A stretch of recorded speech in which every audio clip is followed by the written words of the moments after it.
Niger రాష్ట్రంలో Saint marries Catholic గురుకుల పాఠశాల నుంచి సాయుధ దుండగులు అపహరించుకుపోయిన బడిపిల్లల సంఖ్య 300 దాటినట్లుగా క్రిస్టియన్ అసోసియేషన్ ఆఫ్ నైజీరియా వెల్లడించింది. 12 మంది ఉపాధ్యాయుల్ని సాయుధులు కిడ్నాప్ చేసినట్లుగా తెలిపింది. తొలుత 52, ఆ తర్వాత 215 మంది వరకు విద్యార్థులు అపహరణకు గురైనట్లుగా వార్తలొచ్చాయి. అయితే స్కూల్లో తనిఖీలు, విద్యార్థుల లెక్కింపు అనంతరం ఈ సంఖ్య 303కు చేరినట్లు అధికార ప్రతినిధి తెలిపారు. అయితే ఈ కిడ్నాప్కు గల కారణాలు తెలియరాలేదు.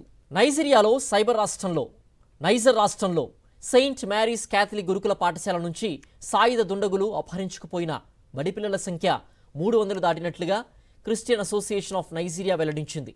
12 మంది ఉపాధ్యాయుల్ని సాయుధులు కిడ్నాప్ చేసినట్లుగా తెలిపింది. తొలుత 52, ఆ తర్వాత 215 మంది వరకు విద్యార్థులు అపహరణకు గురైనట్లుగా వార్తలొచ్చాయి.